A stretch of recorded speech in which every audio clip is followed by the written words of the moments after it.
क्या भूत प्रेत होते हैं? मृत्यु के बाद आत्मा कहाँ जाती है? किन लोगों को भूत प्रेत पकड़ते हैं? ये बहुत सारे क्वेश्चन आपके मन में आते रहते हैं। कुछ लोग कहते हैं कि हमने भूत देखा है, यहाँ देखा है, वहां देखा है। कुछ कहते हैं यार भूत होता ही नहीं है, हमने कभी देखा ही नहीं है। ऐसा क्यों है? अगर भूत होते हैं सबको क्यों नहीं दिखते? अगर नहीं होते हैं तो फिर जिनको दिखते हैं क्या उनका भ्रम है? ये कुछ ऐसे प्रश्न हैं जो जनमानस के मन में उठते रहते हैं। इन सब प्रश्नों का उत्तर आपको कहाँ मिलता है? जब आप अपने शास्त्रों को पढ़ते हो तो उसमें आपको इनका उत्तर मिलता है। अब हम आपको देसी भाषा में सिंपल लैंग्वेज में इसका जो है आंसर देने वाले हैं। जब भी किसी व्यक्ति की मृत्यु हो जाती है, मृत्यु के बाद उसकी आत्मा लगभग 12 से 13 दिन तक भटकती रहती है। उसके बाद अमूमन आत्मा नया शरीर धारण कर लेती है। कुछ केस ऐसे होते हैं जिसमें वो आत्मा शरीर धारण नहीं करती। पहला केस कि बहुत ज्यादा मोह हो अपने परिवार से, अपनी चीजों से, तो वो व्यक्ति अपने परिवार में या अपनी चीजों में रहना पसंद करता है। वो उस परिवार के पितृ पक्ष में शामिल हो जाते हैं। आपके पितर बन के, आपके घर के देवता बन के रहते हैं। मुसीबतों में आपकी रक्षा करेंगे, आपको पहले ही चेतावनी दे देते हैं। दूसरा केस होता है कि भी व्यक्ति अकाल मृत्यु मर जाए। अकाल मृत्यु मर जाए जैसे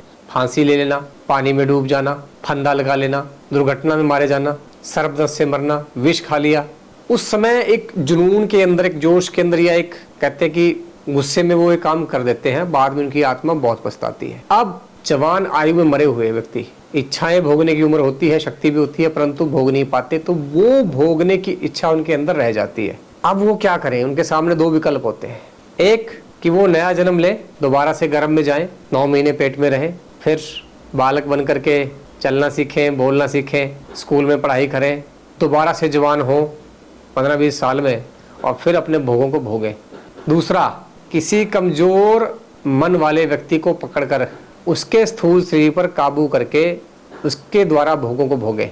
तो जो सद्बुद्धि वाला व्यक्ति होता है वो पहले ऑप्शन को चूज करता है कि भाई ठीक है, या जिसकी मृत्यु समय से होती है कि भाई उसने जीवन के सुखों को भोग लिया है और एज हो गई है, उस टाइम में उसके मन को एक ये तसल्ली हो जाती है, विश्वास हो जाता है कि भाई मैं बूढ़ा हो गया हूँ, भोग भोगने की मेरी शक्ति नहीं रही है, मुझे अब नया शरीर ही धारण करना पड़ेगा, अब तो मरना ही है एक दिन। ऐसे आपने देखा होगा कई बूढ़े लोग बोलते हैं कि बस अब तो यार जीवन जी लिया है हमने मजे से, अब तो बस भगवान बिना किसी कष्ट के उठा ले।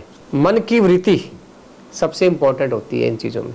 उनकी वृत्ति ऐसी है कि भाई मैं भोग लिया सब कुछ, अब नया जन्म लेना है, जिंदगी नए सिरे से शुरू करेंगे, या फिर भगवान की तरफ जाने का उनका मन होता है। दूसरे कि भाई अपूर्ण इच्छाएं हैं, वो फिर एक तरह से भूत बनके, प्रेत बनके, पिशाच बनके, ब्रह्म राक्षस बनके, वेताल बनके घूमते हैं। अब दूसरा जो प्रश्न उठता है वो ये है कि भाई कुछ लोगों को भूत दिखते हैं, कुछ को दिखते नहीं। वो कहते हैं भूत कभी होता ही नहीं, मैंने पूरी जिंदगी में नहीं देखा। क्या है इसके पीछे का राज? और भूत कैसे एंट्री करता है किसी की बॉडी में?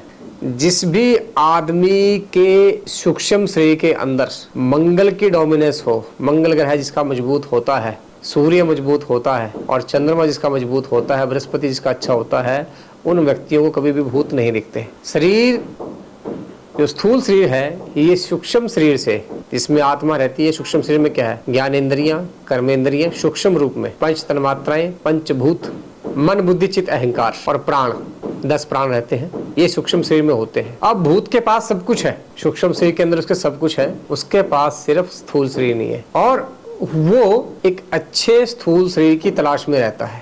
जिस व्यक्ति का सूक्ष्म शरीर कमजोर होता है, उस व्यक्ति पर भूत प्रेत बार बार अटैक करते हैं, उसके स्थूल शरीर पर वो कब्जा जमाना चाहते हैं। हमारा सूक्ष्म शरीर, जिसके अंदर आत्मा भी रहती है, स्थूल शरीर से 6 चक्रों के द्वारा जुड़ा होता है। जो 6 चक्र हैं, मूलाधार से लेके आज्ञा चक्र तक, ये वो पॉइंट है जहां पर प्राण शक्ति स्थूल शरीर से जुड़ी होती है। तो भूत क्या करेगा? जिस आदमी के शरीर के अंदर, स्थूल शरीर के अंदर सूक्ष्म शरीर कमजोर है, प्राण शक्ति जिसकी कमजोर है, उसको अटैक करेगा और उसके 6 चक्रों में अपने प्राण को जो है स्थापित करने का प्रयत्न करेगा। अब प्रकृति के नियम के अनुसार वो उस व्यक्ति की आत्मा को उस शरीर से नहीं निकाल सकता है, तो उसको वो साइड लाइन करके रखेगा। अब सूक्ष्म शरीर का जो पोषण होता है वो स्थूल शरीर से होता है। अब एक स्थूल शरीर में 2 आत्माएं रहने लगी हैं, 2 आत्माओं के सूक्ष्म शरीर हैं, उनका पोषण एक स्थूल शरीर कर रहा है। तो जिस भी आदमी के अंदर भूत प्रेत घुस जाते हैं, आपने देखा होगा वो बहुत खाने पीने लग जाता है, बहुत मोटा हो जाएगा, खा पी के तगड़ा हो जाएगा, दबेगा नहीं,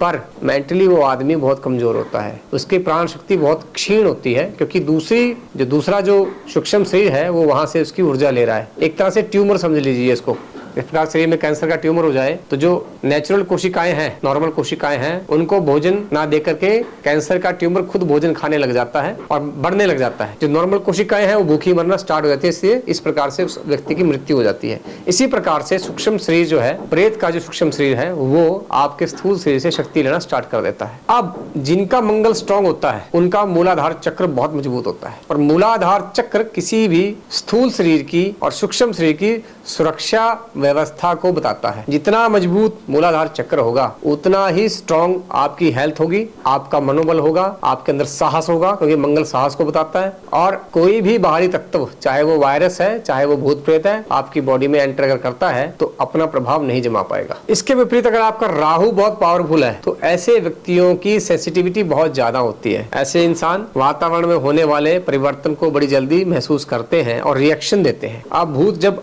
वहां पे घूमता है तो जिनका राहु बहुत पावरफुल होता है वो लोग उसको रिएक्शन देते हैं कि यहाँ पे कुछ है। अब वो भूत भी समझ जाता है कि ये मुझे महसूस कर पा रहा है, उसकी एनर्जीज को गेन करना स्टार्ट कर देता है और उसके सूक्ष्म शरीर को हटा करके साइड में करके अपने सूक्ष्म शरीर को उसके स्थूल शरीर में स्थापित करने का प्रयत्न करने लग जाता है। ऊपर से सूर्य कमजोर होने से आत्मा कमजोर है, बृहस्पति कमजोर होने से ज्ञान की कमी रहेगी, तो वो व्यक्ति बड़ी जल्दी ही काबू में आ जाता है। तो ये है, तो जिनका मंगल सूर्य बृहस्पति स्ट्रांग होता है उनको कभी भूत दिखते हैं, क्योंकि भूत को पता है कि भाई इसकी बॉडी में मैं एंट्री कर ही नहीं सकता, तो उसके सामने कभी आएगा ही नहीं, वो क्यों आएगा। और जिनका राहु मजबूत है और मंगल सूर्य बृहस्पति कमजोर है उनको दिखते रहते हैं बार बार। आपको एग्जाम्पल के तौर पे मैं बताता हूँ, आप रात में किसी अनजान जगह पे जाइए, वहां पे अगर कुत्ते भौंकते हैं, अगर आप रिएक्शन देते हैं तो वो आपके पीछे पड़ जाएंगे। अगर आप रिएक्शन नहीं देते हैं तो बिल्कुल वो शांत होकर बैठ जाएंगे, क्योंकि उनको लगता है कि भाई इस आदमी से हमें कोई खतरा नहीं है, ठीक है, ये कोई रिएक्शन नहीं दे रहा, इससे हमें कोई मतलब नहीं है। इसी प्रकार से भूतों का सिस्टम है, अगर आप रिएक्शन देते हो तो वो आगे बढ़ेंगे, अगर आप रिएक्शन नहीं देते हो तो बिल्कुल नहीं करेंगे। आपने कहानी भी सुनी होगी, छलेडा होता है, छलेडा करता है वो आपको बुलाएगा, बड़ी फेमस कहानी होती है छलेडा की, छल करता है वो, रूप बदल लेता है, तो वो आपको बुलाएगा। अगर आप बोल गए तो आप मारे जाओगे, अगर आप नहीं बोले वो कुछ नहीं बिगाड़ सकता आपका।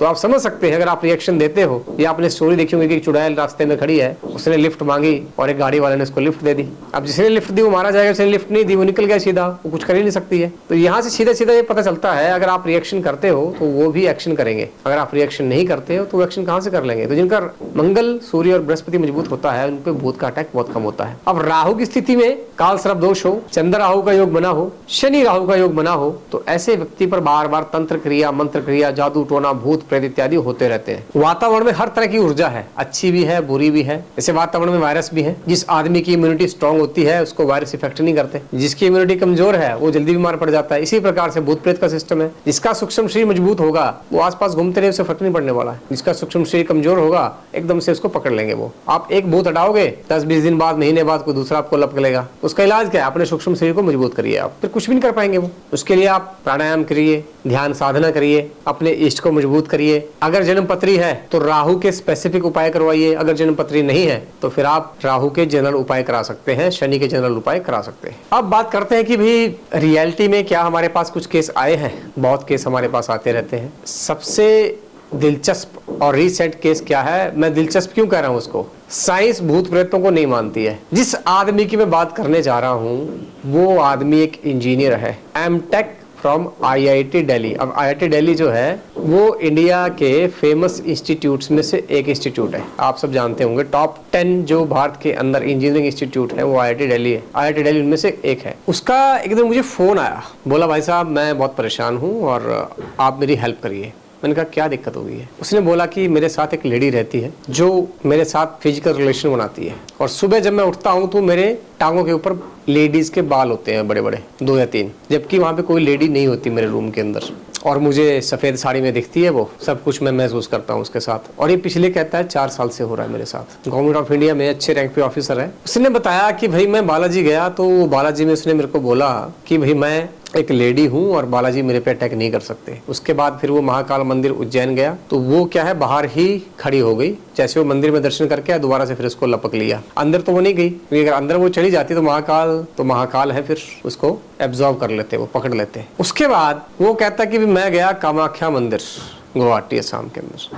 वहाँ पर एक पुजारी ने मेरे को बोला कि आप 40 व्रत करिए, आपको रास्ता मिल जाएगा। कामाख्या मंदिर में पूजा करने के बाद कहता है वो मेरे से फिजिकल रिलेशन तो नहीं बना पा रही है, मेरे रूम में मेरे साथ रहती है बेबी, थोड़ा दूर बैठ जाती है, कभी कुर्सी पे कभी बेड पे, थोड़ा सा मुझे आराम मिल गया है। तो उसने मेरे को बोला कि क्या आप कामाख्या की पूजा कर सकते हो मेरे लिए? तो मैंने कहा भाई पहले मैं मैटर को देख लेता हूँ, एक्चुअली वो आत्मा है क्या। कहता ठीक है। मैंने देखा वो ब्रह्म राक्षस थी। ब्रह्म राक्षस और अघोरी ऐसी प्रेत आत्माएं होती हैं जिनको डील करना सबसे मुश्किल होता है, क्योंकि ये विद्यावान होती हैं। ये आपकी विद्या का काट कर देती हैं। अगर आप कोई उपाय उनको हटाने के लिए करोगे तो उसको वो काट देंगी, आपको भी उल्टा पुल्टा कर सकती हैं वो, यानी तांत्रिक का भी नुकसान कर सकती हैं वो, या पंडित का नुकसान भी वो कर सकती है। तो मैंने उसको बोला कि भाई ये कामाख्या की पूजा से नहीं जाने वाली है, आप इसके लिए दूसरी पूजाएं होंगी 2-3 देवताओं की, तो ये जाएगी। बोला नहीं मेरा विश्वास है, आप वही करिए। तो मैंने ठीक है, मैंने कहा ठीक है भाई। तो हमने कामाख्या देवी की पूजा विधि विधान से उनकी संपन्न करा दी। 2 महीने बाद उसका मेरे को फोन फिर आता है, कहता है यार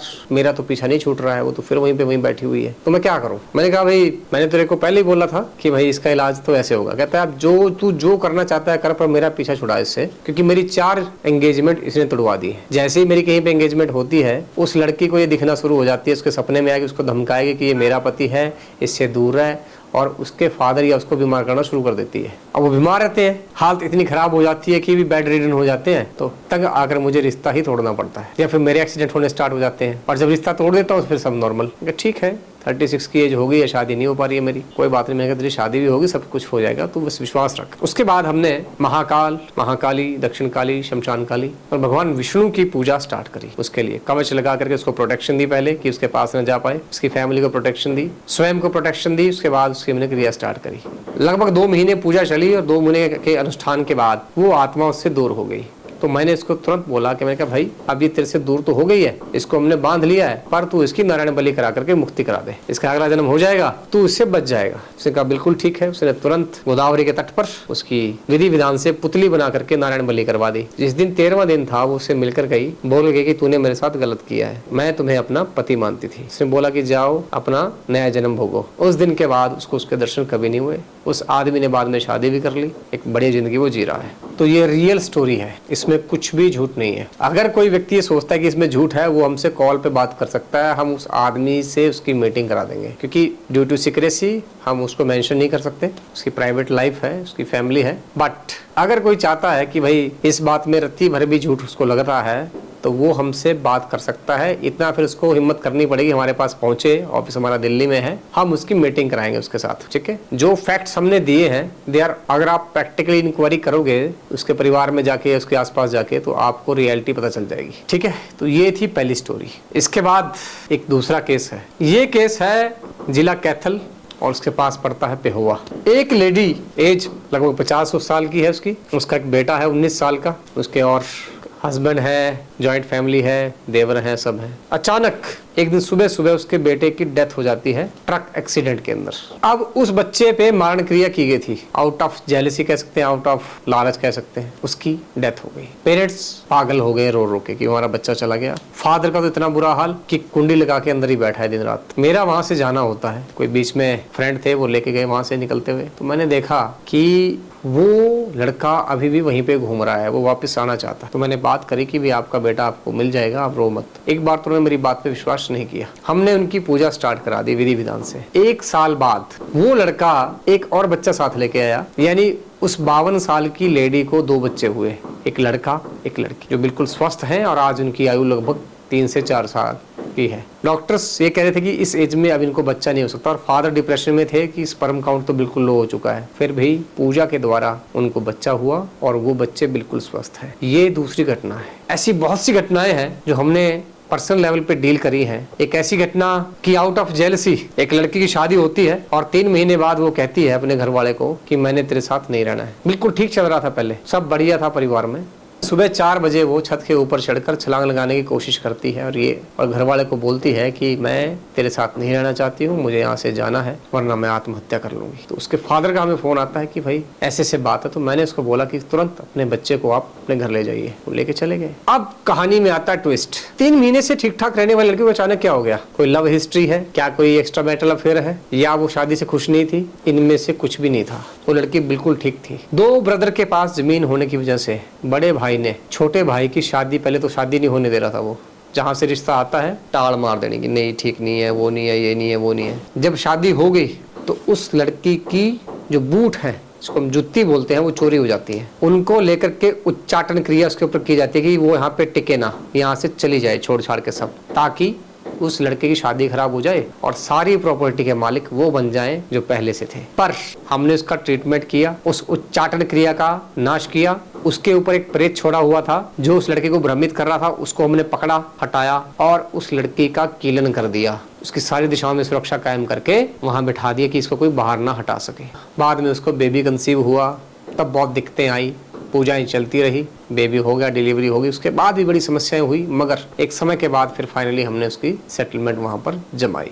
तो ये था मारण और उच्चाटन प्रयोग का सीधा सीधा उदाहरण। अगर आप अपने जीवन में ऐसी कोई घटना देखते हैं कि रेगुलर चलती चलती लाइफ एकदम से खराब हो जाती है, एकदम से रिश्ते बिगड़ जाते हैं, बिना किसी कारण के किसी आदमी की डेथ हो जाती है, बिना किसी कारण के झगड़े होते हैं, बाद में फिर आदमी पछतावा करता है, बिना किसी कारण के दुर्घटनाएं होना, घर के अंदर आग लग जाना, शॉर्ट सर्किट हो जाना, पानी खराब होना, बिजली खराब होना, जब भी आप कोई अपने काम के लिए जा रहे हो, बिजनेस के लिए जा रहे हो, अच्छा काम कर रहे हो, तुरंत उसी समय झगड़े हो जाना, मतलब किसी ने आपके ऊपर मारण, मोहन, विद्वेषण, स्तंभन, उच्चाटन, वशीकरण किया है, या फिर कोई प्रेत आत्मा या भूत आत्मा का आपके घर में वास है।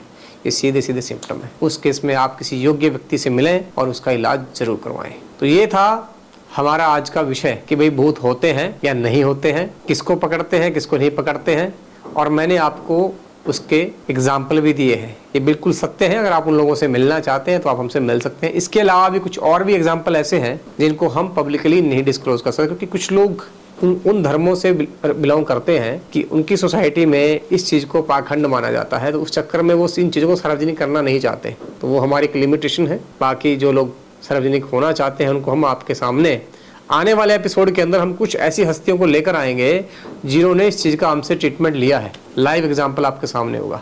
ठीक है, इसी के साथ मैं मृगेंद्र चौधरी आपसे विषय इजाज़त लेता हूँ। नए नए एपिसोड हम आपके लिए लेकर आते रहेंगे। चैनल को सब्सक्राइब करिए और जुड़े रहिए। हर हर महादेव।